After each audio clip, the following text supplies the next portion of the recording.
India में pollution का level day by day बहुत ही ज्यादा खराब होता जा रहा है। अगर आप दिल्ली जैसे शहर में रहते हैं तो आप दिन का 20 सिगरेट पीते हैं और वो भी बिना नशा किए। WHO की रिपोर्ट के हिसाब से वर्ल्ड में जो टॉप 20 पॉल्यूटेड सिटीज है उसमें से 14 सिटीज सिर्फ इंडिया की है। और इसी पॉल्यूशन की वजह से लोग अपनी जिंदगी समय से पहले गवा दे रहे हैं। फिर मीडिया सामने आके बोलती है इस पॉल्यूशन का सबसे बड़ा रीजन फार्मर है। फार्मर अपने खेत जला देते हैं जिसकी वजह से पॉल्यूशन का लेवल पूरे इंडिया में बहुत तेजी से बढ़ जाता है। तो क्या है इस पॉल्यूशन का रीजन, कैसे इस पॉल्यूशन की वजह से हमारी हेल्थ पर बहुत ही ज्यादा इम्पैक्ट आ रहा है और गवर्नमेंट क्या ऐसे इनिशिएटिव ले सकती है जिसकी वजह से पॉल्यूशन का लेवल इंडिया में कम हो सकता है, ये सब कुछ डिस्कशन होगा इस वीडियो में। तो चलिए शुरू करते हैं। तो इंडिया में पॉल्यूशन नासूर की तरफ फैल गया है, लोग बहुत खतरनाक तरीके से मर रहे हैं, लेकिन इसका रीजन जानना बहुत ही ज्यादा जरूरी है। सबसे पहला और सबसे बड़ा रीजन है कार पॉल्यूशन। इंडिया में हर साल 2 करोड़ से ज्यादा कार खरीदी जाती है। ये कार तो पॉल्यूशन क्रिएट करती हैं। जो कार पुरानी है वो पुराने स्टैंडर्ड के हिसाब से है जिसमें कार्बन एमिशन बहुत ही ज्यादा होता है। जैसे हम बात करें दिल्ली की, दिल्ली बहुत ही ज्यादा ओवर क्राउडेड है, हर आदमी कार लेना चाहता है, तो एक बहुत बड़ा प्रॉब्लम बन जाता है कि हर आदमी के पास कार आ जाएगी, जाम लग जाएंगे, लोग जाम में फंसे रहेंगे, पॉल्यूशन लगातार होता रहेगा। दूसरा रीजन है कंस्ट्रक्शन। इंडिया में कंस्ट्रक्शन बहुत तेजी से हो रहा है क्योंकि कोई भी डेवलपिंग कंट्रीज होती है उसको बेटर करने के लिए, उसके इंफ्रास्ट्रक्चर को डेवलप करने के लिए कंस्ट्रक्शन का जरूरत होती है। तो कंस्ट्रक्शन की वजह से जो डस्ट पार्टिकल होते हैं वो हवा में बहुत तेजी से फैल जाते हैं। तो ये एक बहुत बड़ा कारण बन रहा है आजकल इंडिया में।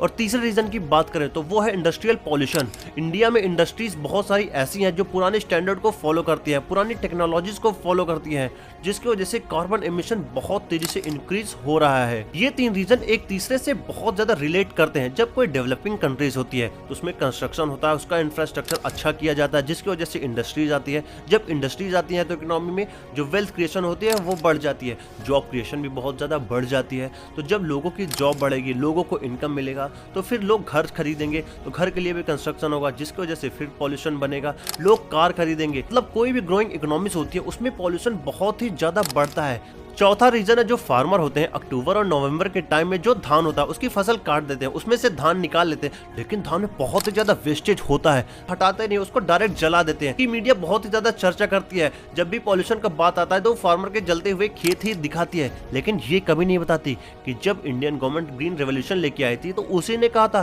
कि आप धान उगाइए, आप गेहूं उगाइए, इसकी वजह से जो कंट्रीज है उसकी काफी अच्छी कंडीशन होगी, जो फार्मर होंगे उनकी इनकम इंक्रीज होगी क्योंकि गवर्नमेंट उस पर MSP देगी। अगर जो गवर्नमेंट है अलग अलग फसल पर MSP देती है तो काहे किसान धान ही उगाएंगे, धान में बहुत ज्यादा वेस्टेज होता है। तो जो गवर्नमेंट है अलग अलग फसल पर MSP दे तो किसान वो फसल भी उगाएंगे। एक और रीजन मैं आपको बताता हूँ जो ना लोगों के कंट्रोल में है, ना मीडिया के कंट्रोल में है, ना गवर्नमेंट के कंट्रोल में है, वो है हिमालय की पहाड़ियाँ। हिमालय की पहाड़ियाँ एक वॉल की तरह काम करती हैं नॉर्दर्न इंडिया के लिए। जो नॉर्दर्न इंडिया की एयर होती है वो फ्लो नहीं हो पाती। वहीं हम बात करें साउदर्न इंडिया की, उनके पास सी है, उनकी जो हवा होती है वो फैल जाती है। तो ये एक बहुत बड़ा रीजन बनता है। ये सब तो थे पॉल्यूशन के रीजन, लेकिन पॉल्यूशन की वजह से हमारे हेल्थ क्या इम्पैक्ट आ रहा है वो जानना बहुत ही ज्यादा जरूरी है, क्योंकि पॉल्यूशन तो फैल रहा है लेकिन हमारे ऊपर क्या नुकसान कर रहा है, चलिए वो जानते हैं। तो पहला है लोगों के जो लंग्स है वो बहुत तेजी से खराब हो रहे हैं। चाहे छोटा बच्चा पैदा हो रहा है वो दिन के 20 सिगरेट पी रहा है, अगर वो दिल्ली में है तो लोगों के लंग्स बहुत तेजी से खराब हो रहे हैं, क्योंकि जो लंग्स है वो प्योर एयर के लिए बना है, वो धुआं खींचने के लिए नहीं बना। दूसरा हेल्थ इंपैक्ट लोगों के ऊपर ये आ रहा है, लोग डिप्रेशन में जा रहे हैं, लोगों के दिमाग में फ्रेश ऑक्सीजन जा ही नहीं रही है, तो लोग ढंग से प्रोसेस नहीं कर पा रहे हैं जिसकी वजह से उनको मेमोरी लॉस हो रहा है। तो ये एक बहुत बड़ा कारण बन रहा है आजकल इंडिया में। और तीसरा सबसे बड़ी चीज, लोगों की जो लाइफ है वो धीरे धीरे कम होती जा रही है। जिसको 50 साल जीना है वो 40 साल जी रहा है, जिसको 60 साल जीना है वो 50 साल जी रहा है। तो ये एक बहुत बड़ी बात है।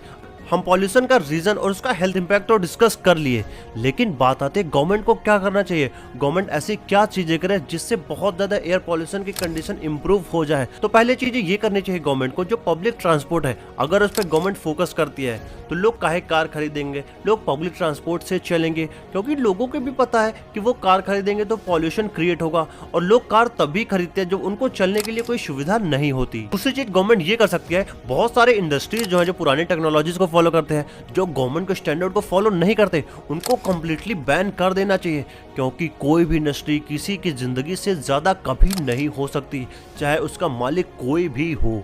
तीसरा, गवर्नमेंट ये एक्शन ले सकती है जो फार्मर है उनको अलग फसल पर एमएसपी दे, या उनको ऐसा कोई मशीनरी प्रोवाइड कराए जिससे जो धान का वेस्टेज है उसको किसान खत्म कर ले। अगर गवर्नमेंट किसान को एजुकेट करते हैं कि कैसे किसी मशीनरी को यूज करते हैं, जैसे रोटावेटर हो गया, रोटावेटर अगर जो किसान को प्रोवाइड कराती है गवर्नमेंट, तो ये एक बहुत बड़ी फैसिलिटी हो सकती है। अलग अलग फसल जो है उन पर भी एमएसपी दे, तो काहे जो किसान होगा वो धान की रोपाई करेगा, धान नहीं लगाएगा, वो कोई और फसल लगाएगा, जिससे किसान को फायदा होगा। जैसे अभी आप जानते हैं भारत में किसान की कितनी ज्यादा बुरी हालत है, और जब भी कोई बात आती है फार्मर को सिर्फ दिखाया जाता है कि फार्मर ही पॉल्यूशन के लिए लायबल है। तो ये चीजें बहुत ज्यादा गलत होती हैं। और आपका इस पॉल्यूशन के बारे में क्या ख्याल है? गवर्नमेंट को क्या इनिशिएटिव लेना चाहिए? आप भी आवाज उठाइए, क्योंकि जब लोग आवाज उठाएंगे तभी शायद गवर्नमेंट को समझ में आए। और आप अपनी राय कमेंट में बता के जरूर जाइएगा, और इस तरह वीडियो के लिए चैनल को सब्सक्राइब कर लीजिए, वीडियो को लाइक कर लीजिए। तब तक के लिए धन्यवाद। जय हिंद।